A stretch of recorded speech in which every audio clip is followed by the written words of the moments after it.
The young woman who wrote the poem you just heard sung was 22 years old when she died by firing squad in 1944. She had been born in Hungary. She was Jewish, obviously a Jewish family. And she joined, when she was 18, she joined an elite commando group to fly back into Hungary and attempt to save Jews before they were taken to the concentration camps. And on her first venture with a group of other commandos, they landed inside Hungary and she was captured. And as the story goes, she was tortured for information and did not give it up. That was a poem. She was also a poet. That was one of the last poems she wrote. And as I said, she was executed for what she did. And it is a song that is actually in one of our hymn books, Eli, the Walk to Caesarea, as it is called, also known. And it's generally sung, sung often, but it's generally sung for the Day of National or the International Remembrance of Holocaust Day because of the story behind it and its significance. And I wanted us to hear it today because this Hannukah, this celebration, this festival, this year, as I said earlier, is being experienced in a very different way because of recent history events. So let me begin with a reading by Marla Baker, and it is a Hannukah prayer for a time of darkness. Creator of all, in the beginning you made the night sky luminous with the light of the moon and the stars, and you made the daytime bright with the light of the sun, and you saw that it was good. And you created humans in your own image with capacity to distinguish dark from light, with capacity to create holy sparks, see into the shadows and shine light where it is dark. And you saw that it was very good. Creator of all and rock of ages, in the time of the Maccabees, once more you worked a miracle of light, permitting our ancestors to rededicate holy space, and it lasted 8 days and 8 nights. Creator of all and rock of ages, in the dark of night, in the darkest time of year, we light candles in remembrance of the miracle. One more each night until there are 8. Creator of all and rock of ages, too many lights have been extinguished. The world has grown too dark. Creator of light and dark, teach us once more to see into the shadows, to shed our light in all the dark corners, and to create holy sparks for all humankind, so that once more we can say, it is very good.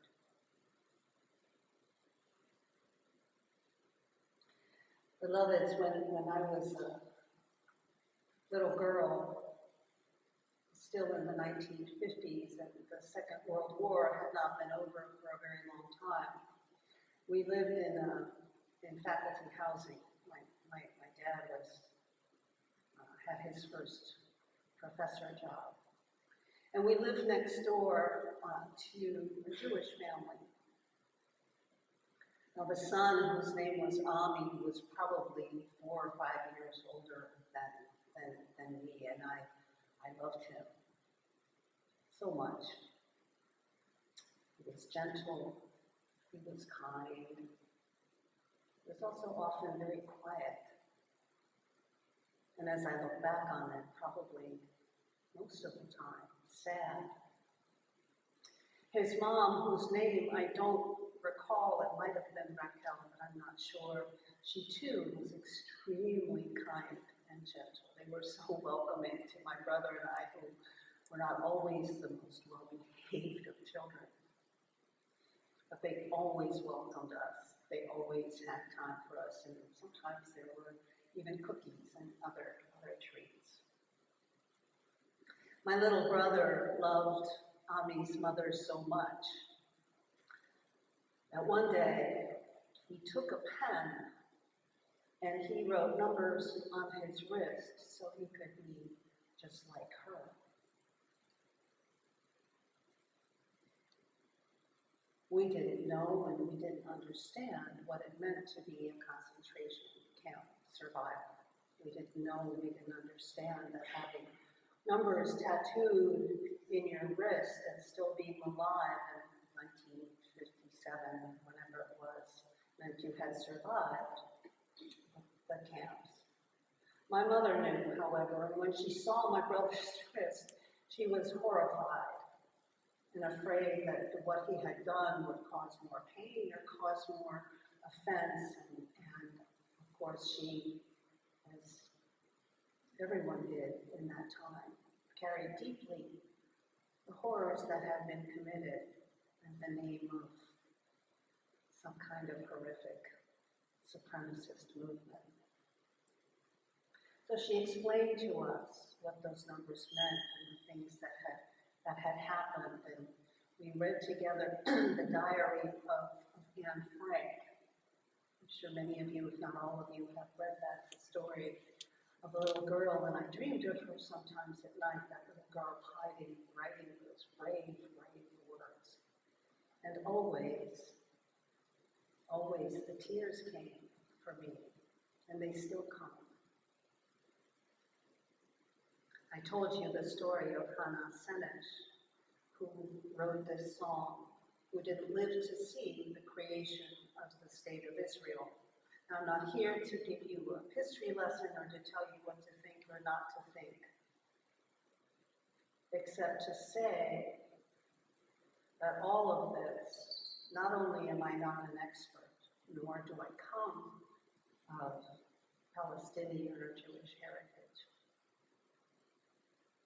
but I recognize the complexity, the deep complexity and legacy of generational trauma and communal pain. We didn't talk in those days about trauma. We know more. Thankfully, today we know more and understand better of such things. But the emotions, the turmoil, the conflict, the tension between who we want to be as human beings and who we become has always been there in that region and in so many places in our world and in our lives, that in this moment, in this historical moment, this morning of December 10th, 2023, many millions of us around the world are holding this tension. Some of us with the memories of what those days were. I remember as a little girl riding on streetcars in France, and there were always seats that were reserved for les blessés, for those who had been wounded in the Second World War. It seems like yesterday, but of course for many of us today it's ancient history. And as we watch, most of us feeling, at least I'll speak for myself, feeling powerless to make a difference. For many of us, the tears still come. And our hearts get broken again.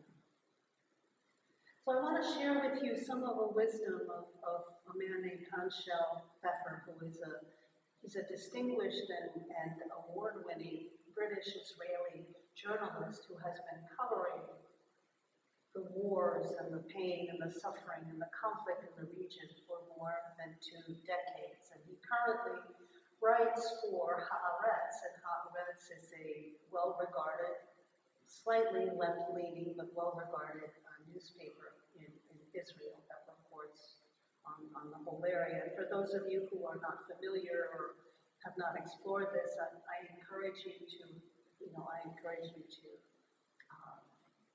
to explore Haaretz as a source of information. Because there's, as an aside, there's a lot that's being said in our, news circles that is, if not outright inaccurate, very, very simplistic. But that's a soapbox for another day.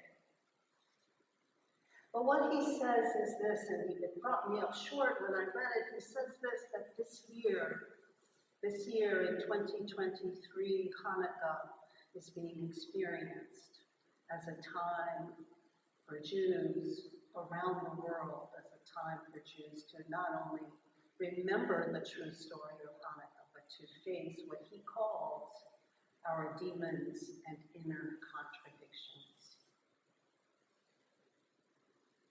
The attacks of October 7th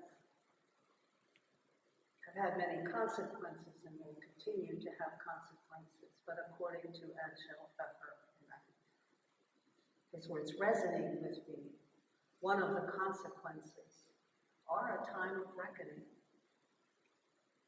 He explains, and this is an opinion piece, he explains how he believes that this is really calling all Jews, including himself, to come to understand or redefine who, he says, we are going to be, what kinds of freedoms, if any, what kinds of liberty to live in whatever homeland we choose will we continue to have, and how will we live with our neighbors. He is not a fan of the regime in Israel or of the actions that are being taken. But as I have said, he points out the complexity. So let me tell you just a little bit. Now, the story of Hannukah is as complicated as anything else I've tried to share with you this morning, but it goes back almost 2,200 years to a time when the Maccabees, who were part of a priestly class, had essentially staged an insurrection against the Seleucid Empire that was one of the many occupying forces that held the Jewish nation for so many centuries. And among other things, the emperor Antiochus Epiphanes had decided that the Jerusalem temple should become a temple, I believe it was to Zeus. And so he, in the eyes of the priestly class in Israel, had desecrated the temple and done all kinds of atrocities in the eyes of the Jewish people. And so the Maccabees staged a revolt, and I think much to their surprise, they won.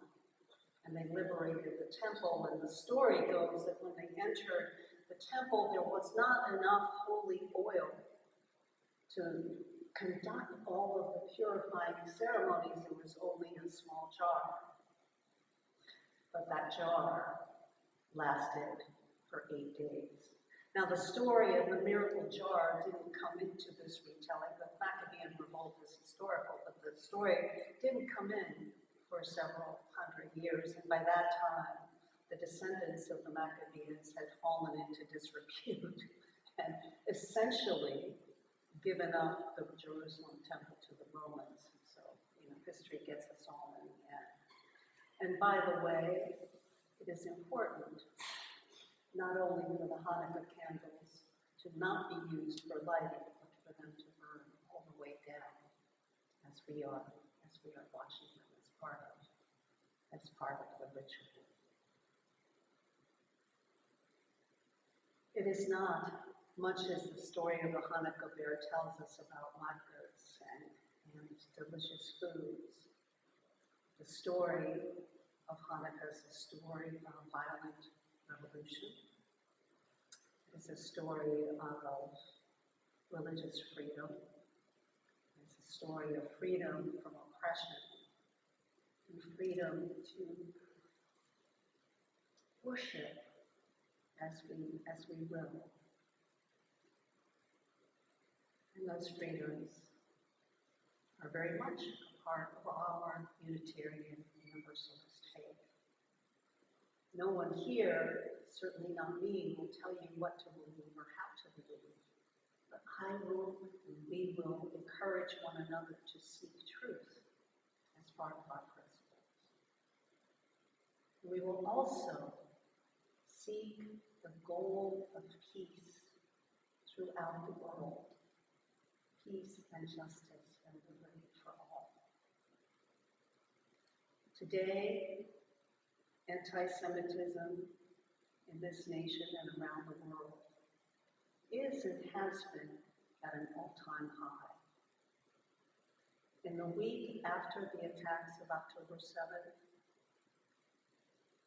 anti-Semitic attacks in the United States increased by 300% over the same week the year before. Mind you, long before those attacks, anti-Semitism had been on the rise. In London, in that week, anti-Semitic attacks increased by over 1,300%.